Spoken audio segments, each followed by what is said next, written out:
사도행전 16장 31절 말씀 우리 한 목소리로 함께 읽겠습니다. 이르되 주 예수를 믿으라. 그리하면 너와 내 집이 구원을 받으리라 하고. 아멘. 새벽에 또 온라인 상에서 하나님을 찬양하고 예배하는 여러분 가운데 하나님의 평강의 복이 은총이 함께 하시기를 예수님의 이름으로 축원합니다. 계속해서 이번 주간 부활에 대한 말씀을 함께 전하고 있습니다. 우리가 김장을 하죠. 김장을 하면은 먼저 해야 되는 일이 있습니다. 물론 배추를 사와야겠죠.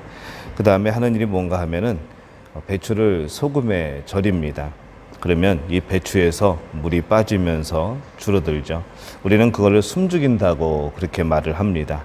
이 과학적으로는 삼투압 현상이라고 그렇게 표현을 합니다. 농도가 옅은 것이 농도가 진한 쪽으로 흘러나오는 현상, 그것을 말하죠.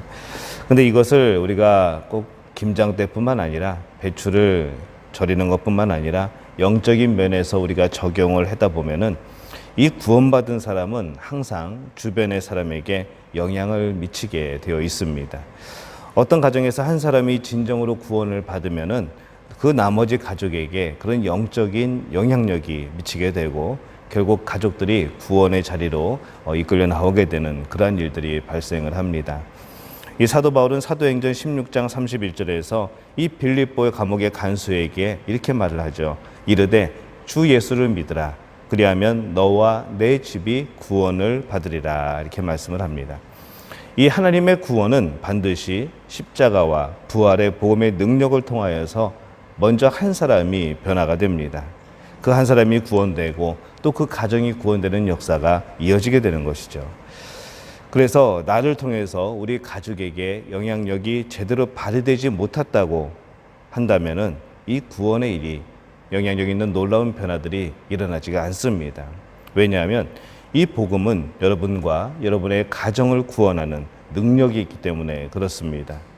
그런데 만약에 이 내 자신의 그런 거룩하지 못한 행위 때문에 또는 예수님의 성품을 닮지 못했기 때문에 내 자신이 진정으로 거듭나지 못했기 때문에 이 주변 사람들이 구원받지 못하는 경우가 있다면 참 안타까운 일이 되겠죠.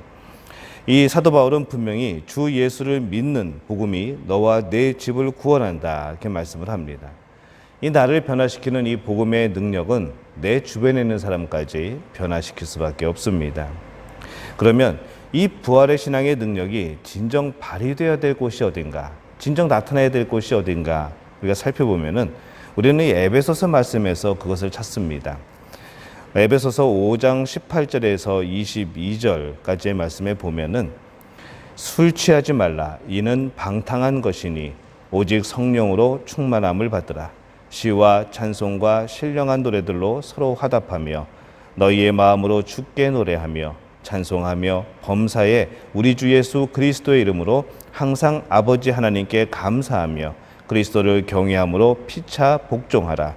아내들이여 자기 남편에게 복종하기를 주께 하듯 하라. 이렇게 말씀을 합니다. 이 사도 바울은 성령 충만함이 우리의 가정에서 실현이 되어야 된다고 말씀을 합니다. 가장 가깝게 쉽게 대할 수 있는 부부, 또 부모의 자녀, 그리고 이 부모의 관계에서 또 직장 생활에서 이 성령 충만함이 실현되어야 된다는 것이죠. 이 좀 전에 읽은 말씀에서 바울은 아내들에게 자기 남편에 대한 복종의 의무를 다하라고 말씀을 합니다. 남편들에게 아내 사랑하기를 그리스도께서 교회를 사랑하신 것과 같이 하라 이렇게 말씀을 합니다. 6장 1절로 넘어가면은 자녀들에게는 부모를 주 안에서 순종하고 공경하라고 말씀을 합니다. 6장 4절에서는 부모는 자녀를 노엽게 하지 말고 주의 교양과 훈계로 양육하라 이렇게 말씀을 합니다. 6장 5절에서는 종과 주인에게 섬기기를 주께 하듯 하라 라고 말씀을 합니다.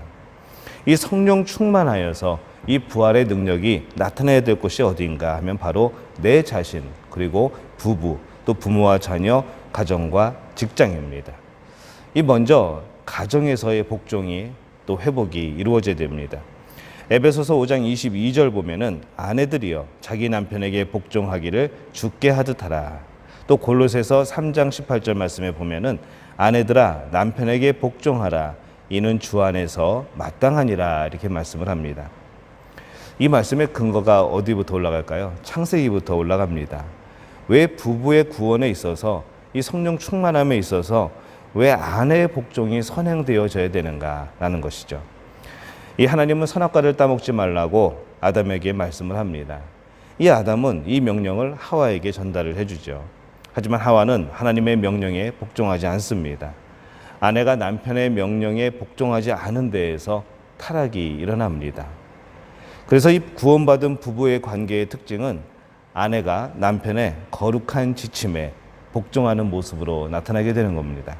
그런데 만약에 하와는 선악과를 따먹었는데 아담이 따먹지 않았다면 어떻게 되었을까요? 한 사람은 에덴 동산에서 쫓겨나고 한 사람은 영생을 살아갔을 겁니다. 이 부부관계가 깨어지는 것이죠. 이때 아담이 선택한 것이 있습니다. 하나님의 명령을 지키는 것보다 이 부부의 관계를 유지하는 데를 그것을 선택을 합니다. 결국 타락한 그들은 하나님으로부터 멀어지게 되죠. 그래서 마태복음 10장 37절에 보면은 아버지나 어머니를 나보다 더 사랑하는 자는 내게 합당하지 아니하고 아들이나 딸을 나보다 더 사랑하는 자도 내게 합당하지 아니하며 라고 예수님이 말씀을 합니다. 우리의 최우선은 하나님을 사랑하는 겁니다. 그래서 너와 내 집이 구원을 받으리라 라는 이 말씀은 자신을 위해, 부부만을 위해, 자녀만을 위해 살아가던 그 삶이 이제 하나님의 우선 중심으로 또 하나님 중심으로 살아가게 될 때에 바로 구원이 이루어진다는 그 말씀인 것이죠. 이 성령 충만한 아내의 능력은 자기 주장에서 드러나는 것이 아니고 남편에게 복종하는 데에서 드러납니다. 성령 충만함으로 남편에게 복종하는 아내들 되시기를 예수님의 이름으로 축원합니다. 아멘을 안 하시는 것 같아요. 이제는 남편 차례입니다. 골로새서 3장 19절에 보면은 남편들아 아내를 사랑하며 괴롭게 하지 말라. 에베소서 5장 25절에 보면은 남편들아 아내 사랑하기를 그리스도께서 교회를 사랑하시고 그 교회를 위하여 자신을 주심같이 하라. 이렇게 말씀을 합니다. 이 남편이 아내를 사랑하는 기준이 무엇이겠습니까? 그리스도께서 교회를 사랑하시고 위하여 자기 자신을 주심같이 하라입니다. 그리스도께서 자신의 살을 찢고 피를 쏟으셨듯이 남편도 자신의 몸과 피를 주어가면서 아내를 사랑하는 그런 수준이 되어야 된다는 겁니다.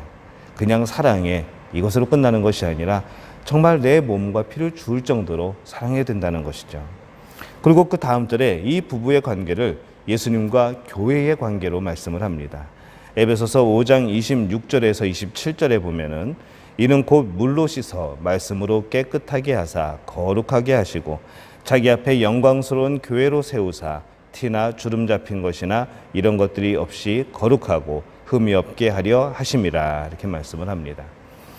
예수님께서 영광스러운 교회를 세우시고 거룩하고 흠이 없이 교회를 보존하기 위해서 애쓰신 것처럼 우리의 결혼 생활에서도 그렇게 할 것을 남편들에게 말씀을 하시는 거죠.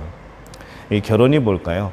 이 결혼할 때 하나님 앞에, 이 삼위일체 하나님 앞에 서약을 합니다. 그리고 가정은 곧 교회가 됩니다.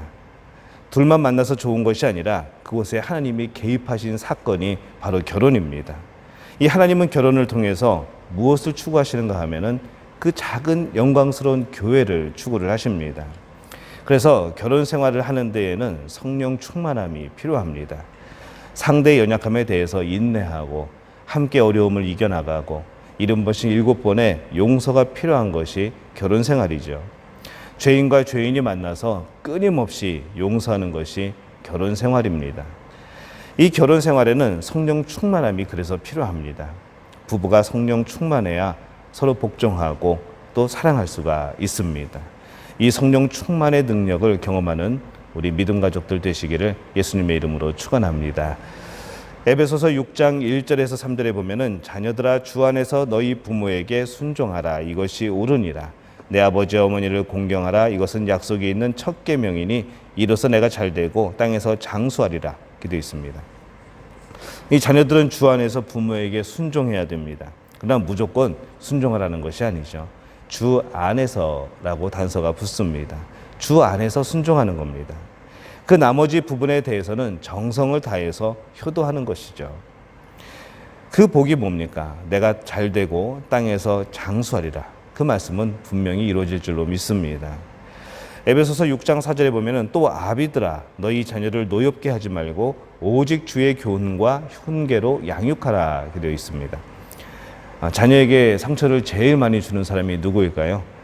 부모입니다. 사실은 부모에게 제일 사랑하기도 하지만은 제일 많이 상처를 주기도 합니다. 특히 공부에 관해서는 많은 자녀들이 부모로부터 온갖 그런 상처를 받습니다. 때로는 저주의 말까지 듣습니다. 부모 자식 간에도 성령 충만함이 있어야 되는 것이죠. 이 성령 충만해야 인내할 수 있고 참을 수 있고 또 순종이 가능한 겁니다. 제일 막대하기 쉬운 사람일수록 우리는 성령 충만함이 필요합니다. 에베소서 6장 5절에는 종들아 두려워하고 떨며 성실한 마음으로 육체의 상전에게 순종하기를 그리스도께 하듯하라 이렇게 말씀합니다. 골로새서 4장 1절에도 상전들아 의와 공평을 종들에게 베풀지니 너희에게도 하늘의 상전이 계심을 알지어다 이렇게 말씀을 합니다. 이 성경은 직장에서의 삶을 바로 죽게 하듯 하라 이렇게 말씀을 합니다. 죽게 하듯 하는 직장 생활에서 하나님 나라를 맛보는 겁니다. 부활의 능력과 구원의 능력을 체험하는 겁니다. 그래서 우리 직장은 구원받은 나의 영향력으로 구원을 받는 이들이 많아져야 합니다. 직장 생활을 기쁨 가운데 하려면 성령 충만해야 되죠. 성령 충만해야 말씀대로 일할 수가 있습니다. 기쁜 마음은 자원하는 마음입니다. 억지로 하는 마음이 아니고 즐겁고 또 기뻐서 하는 그런 자발적인 동참입니다. 우리는 내 자신이 그리고 우리의 자녀들이 성령 충만함 가운데 직장 생활을 해달라고 그렇게 기도할 필요가 있는 것이죠. 그것이 부활의 능력입니다. 이 사도 바울은 먼 데에서 부활의 능력을 말하지 않았습니다. 바로 부부 생활에서 자녀와의 관계에서 또 직장 생활에서 성령 충만해야 될 것을 말씀을 합니다. 우리의 더 섬기고 사랑하기 위한 이런 영적인 전투는 가까운 데서부터 시작되어야 합니다. 밖에서 영적 전투에 승리하고 돌아와서 이 가정과 또 그 우리 부부 간에 이런 부모와 자녀 간의 섬김과 사랑의 전투에서 진다고 한다면은 그것이 무슨 소용이 있겠습니까? 저는 여러분이 부부관계를 흔드는 모든 유혹에서 또 부활의 능력으로 승리하게 되시기를 예수님의 이름으로 축원합니다. 이 세상의 표준으로서 자녀를 가르치려고 하였던 그런 것을 버리고 오직 주의 교양과 또 훈계로 자녀를 양육하게 되시기를 바랍니다. 다른 어느 곳보다도 여러분의 직장에서 여러분의 사업장에서 성령 충만하여서 기쁨으로 일하고 그 일에 좋은 열매가 나타나게 되시기를 바랍니다. 저는 이 새벽에 부활의 능력으로 또 성령 충만함으로 영적 승리를 이루는 우리 믿음의 가족들 되시기를 다시 한번 예수님의 이름으로 축원합니다.